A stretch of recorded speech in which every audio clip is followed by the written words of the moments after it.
I want to ask you this though,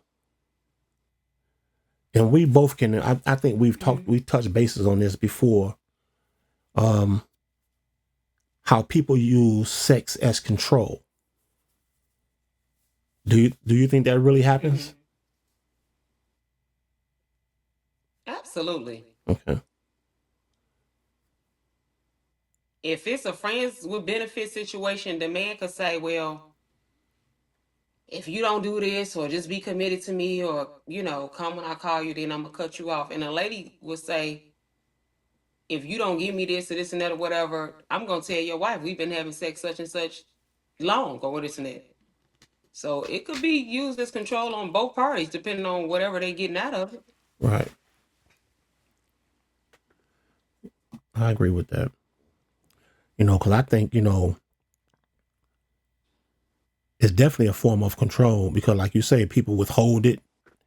They giving it. They teasing you with it. It's an emotional manipulation. Right. Matter of fact, I think it's emotional manipulation in lingerie. That's what that is. You being teased, but it's not being given. Pretty much. Right. So. Absolutely. Right. Absolutely. But so at this point, why do you think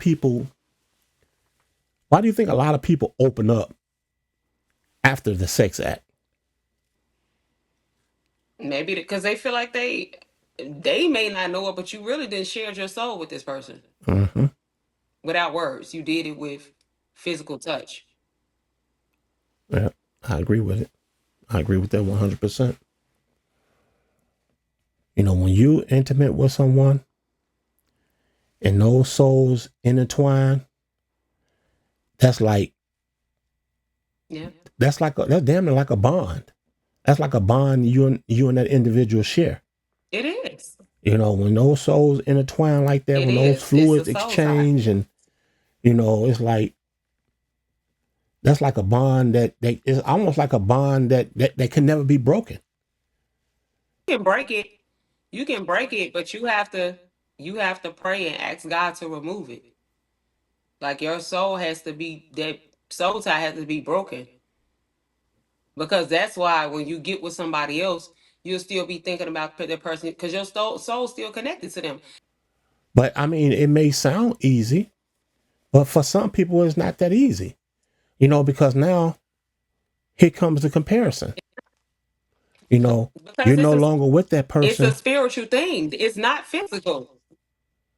No, but what I'm saying, exactly. That's why I'm like, it's not a physical thing. It's a spiritual thing. Right. I understand that.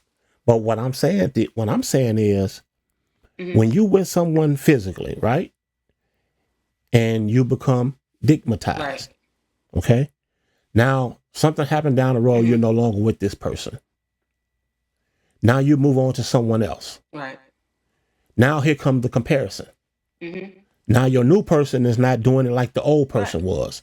Or when you're in that sex position or you're in that sex act, you're thinking about the previous person that made you feel a certain way.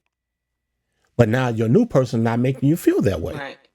You know what I'm saying? So that's why I say it's like a bond that can't be broken, because that's going to always play back in your mental. Your mental going to always withhold that information. That information is never going anywhere.